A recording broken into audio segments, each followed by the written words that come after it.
All right, I need y'all to lock in for a second because Shams Charania dropped some big news, and it's a bit convoluted. So keep the ears open. The NBA has disclosed to its 30 general managers a single new anti-tank reform that expands the draft lottery to 16 teams, flatten odds, and have a regulation zone where the bottom 3 teams are penalized with fewer lottery balls for the number 1 pick. The 3-2-1 lottery proposal, named to represent the number of lottery balls per team, yada, yada, yada.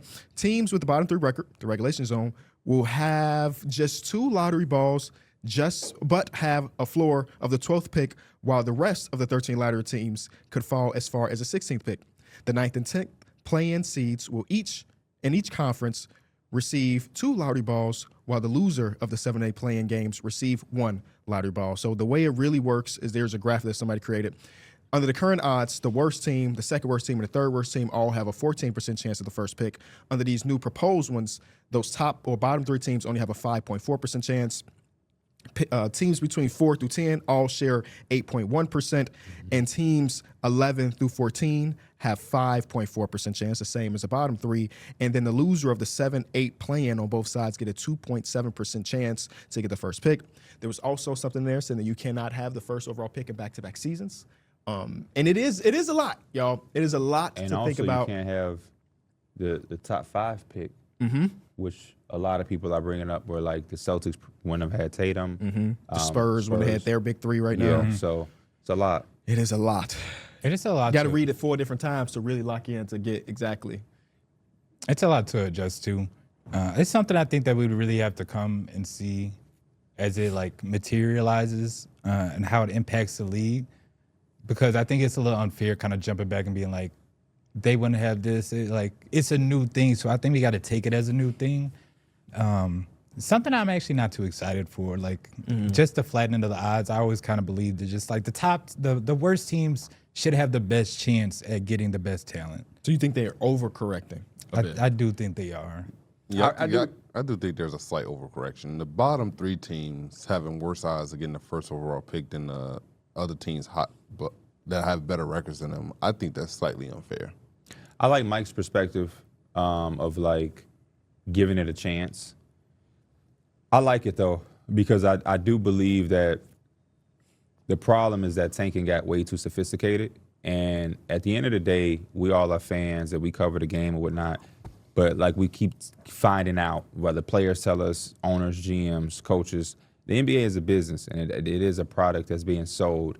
And when you do have teams purposely trying to lose and just dress it up, it is bad for the game. And some of these teams aren't as bad as they're forcing themselves to be. So theoretically, we've been in positions where the bottom 3 teams aren't necessarily the worst teams. They're just forcing themselves to be the worst teams. And also, if you are, again, like I've said for years, if you're only able to build a team with the number 1 overall pick, you're doing a bad job. You know what I mean? You're doing a bad, like, there has to be some element of these teams running the organization in better ways to where it's like, if we don't get Cooper Flag, we're cooked. That's why that's a terrible thought. Because even as the worst team, if the odds aren't flattened, there is a chance that you still don't get the number 1 pick. So if you're forcing us to believe that a successful team can only be built with the first pick 5 years in a row, then yeah, change the shit up. Because what are y'all doing? I completely agree with that. Like even if you're not getting the top 5 and you still trying to get a pick and it's outside of the top 5 and you still can't do nothing. It's so much talent coming into this league that's just on yourself if you can't figure out the right prospects for your team, especially just like all the information we're getting now.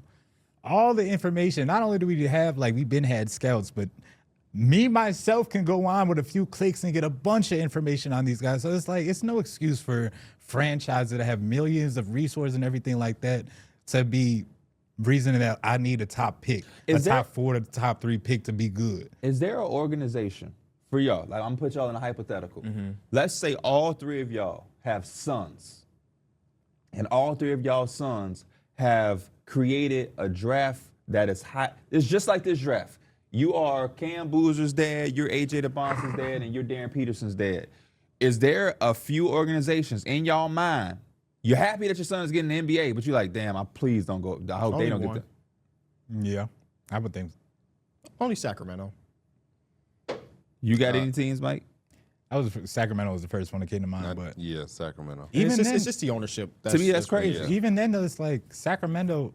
I think Darren Peterson could be a really bright spot in 100%, Sacramento. You know yeah. what I'm saying? So I think he has the option to turn things around. So I agree. The worst team should have a chance at that. I think Sacramento's one of the teams that they deserve a chance at that. I know they've been bad, but I think they're like those are the type of teams that deserve. I the young think they're talent. like the outlier in the sense that they didn't come into the season with the idea that we're terrible. Yeah. They ended up being bad, and then they bought into the idea because, oh my God, the Wizards been doing this from the very start. Oh my God, the Jazz been doing this from the very start. So we kind of need to play catch up. I bet if it was up to them, they probably would have just been bad with their guys instead of benching their guys down the stretch.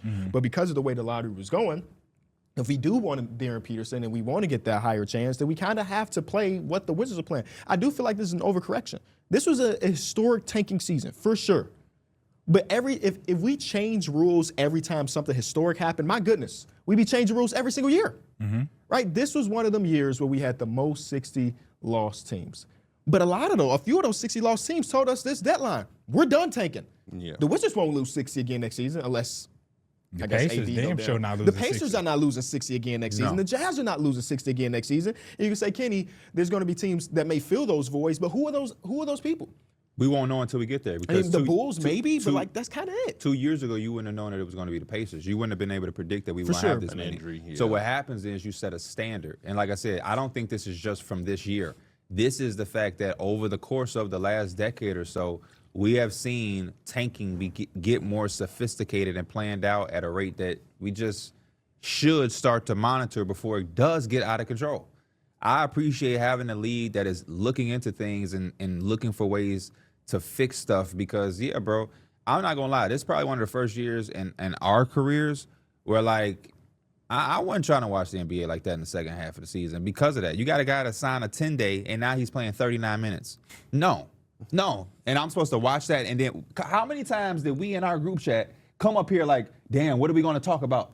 It's hard to find a topic. It's hard to put on a show because of the product in the second half of the season. I'm not saying that this is just going to overnight. Hey, y'all, it's busting. The Bulls versus the Jazz. Who going to stay in the fifth spot? I'm not saying that, but it does bring something more to where it could bring some competitive juice and have something to play for that's a little bit more. But thank God that the NCAA March Madness is in the second half of the season and can kind of coexist with some of the but this was one of the longest, like, oh my gosh, can we get to the playoffs? It made it hard to gauge And some as teams. a fan, yeah, even that, yeah. We're seeing second, third year players who need reps not play in the second half of the season. Yeah. Yeah, I mean, I guess we yeah. all agree that tanking is a problem. I think that one of my biggest gripes with it is that it's all changing so fast in the sense that, like, every time the NBA does incorporate something that is league changing, like the second apron and so on, they tell us, hey, y'all got 2 years and then we're going to do this. There are teams that made trades this deadline not knowing that there was going to be this changing of the odds. So some Yeah. of the picks that are out there just lost a ton of value, or some picks that you traded away just added X amount of value. I sure. think that's one of my things because it does change the way we do team build around here. Like the Bulls' job right now, we traded everything away. Like, oh, we about to go into our tank. There's no such thing as a tank now under this rule. So now this new GM has $60 million in a trash roster to try to be what, the 7th worst team in the league or something along those lines. He got So money to spend, though. he got money to spend. got money to It's still a good job. But like, good example. Your Portland Trailblazers, they got some Bucks picks that they've been holding on to because man, Giannis is gonna get traded. And if Giannis get traded, and they're trash, now my pick that I thought was going to have a 14% chance to be in the top pick is now just a 5% chance. That's the only part of it that, like, I do kind of have an issue with. But again, it comes from the tanking I thing. wonder, do we see teams Some teams that are aren't kind of tanking, holding on they to just those suck. picks? I mean, the Warriors is holding on to the pick. The Lakers still holding on to the picks. Are like, what those future type assets because they think it'd be really valuable. And it also, now, this is what makes it also weird. The NBA said that if we incorporate this is not a full-time thing. We're going to try it for a few years. Yeah. So now you are still building. Do I give up my 33? It's 2027 to 2029. Nah, let me get Do that. I give up my 31st pick? Let me my get that 30-33 because I think it might be over by See, then. it's just like there's too much in question. If I am the Denver Nuggets, I just traded away my 2031 to the Brooklyn Nets to go get Cam Johnson. Oh my God, that pick might not be anything anymore, or it might be because we might keep this and we might not keep this. It just changes. Having picks have never been a bad thing, though.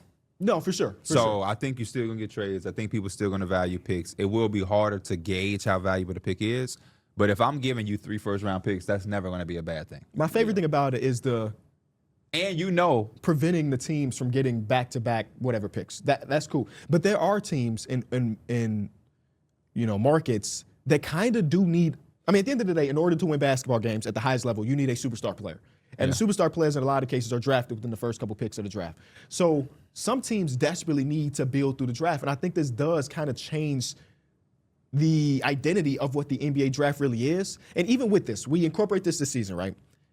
Nobody's tanking. Let's say in the perfect world, everybody's bought into trying to win games today. There still will be 3 teams that are at the bottom. Yeah.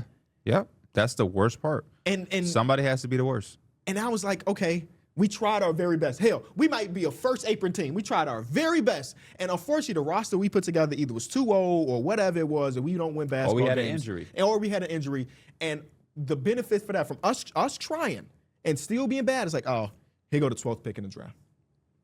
This don't make sense to me. Yeah. Or what about the team that says, we don't care about all that. We just bet, and they still get the top pick. We only had 2 lottery balls, but we still somehow won. Yeah. That's why they call it the lottery. The Orlando Magic would have chances to be the number 1 pick in this year's thing. They could be the 1 seed and also win the first overall pick because they lost the first play-in game. Yeah. So somebody, Dylan Jackson, put together a model of basically taking these rules. He put it together, and I'm going to run 1 lottery.